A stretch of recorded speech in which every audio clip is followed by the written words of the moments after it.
Guys மோதம் செய்ய போகிறோம். அதுக்கு பயறு வறுக்க போகிறோம். பயறு வந்து நல்லா வறுபட்டுட்டுது. இனி இதை இப்போ பாதியாக்கணும். இந்த பயரை காய்ஸ் பாதியாக்கிட்டு அவிக்கணும். வறுத்து வச்ச இந்த பயரை பாதியாக்கணும். பாதி நல்லா இருக்குது. இப்படியே கழுவி எடுக்கணும் காய்ஸ். இந்த கோது இல்லாமல் சிறிதளவு உப்பு போடவும். இப்போ கொழுக்கட்டை செய்கிறதுக்கு மாப்பிளைக்க போகிறோம். சிவப்பரிசி மா அரைவாசி. இது 1 கிலோ. இதில் 1/2 கிலோ போட போகிறோம். இது அவிச்ச கோதுமை காய்ஸ். இதுவும் 1 கிலோ இருக்குது. இதில் 1/2 கிலோ போடணும். இப்போ இந்த மாவுக்குள்ள உப்பை போட்டுட்டு இங்கே பாருங்க காய்ஸ். இப்படித்தான் மோதகத்துக்கு மா குழைக்கணும். மா ரெடி ஆயிடுச்சு.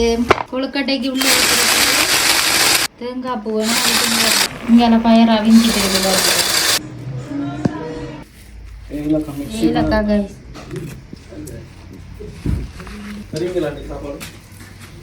ஏலக்காய்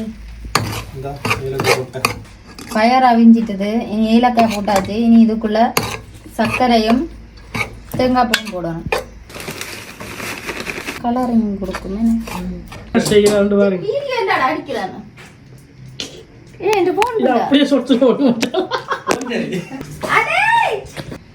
ஓகே காய்ஸ். இனி தேங்காய் பூ துருவிய தேங்காய் துருவல்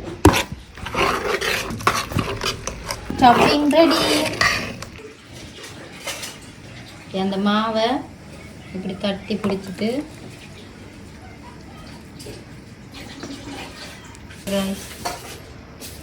மோதகம் வந்து கூடுதலாக அவிப்பாங்க. நாங்கள் பொரிக்க போகிறோம். மோதகம் பொரிஞ்சிட்ருக்கு. பொரிச்ச மோதகம் ரெடி கைஸ். மிதிவடி மோதகம். இது என்ன பண்ணிருக்காங்க? பொரிச்ச மோதகம். கோயிலில் எனக்கு பிடிச்ச ஐட்டம். ஆக்சுவலாக கோயிலில் வாங்கி சாப்பிட மோதகம்.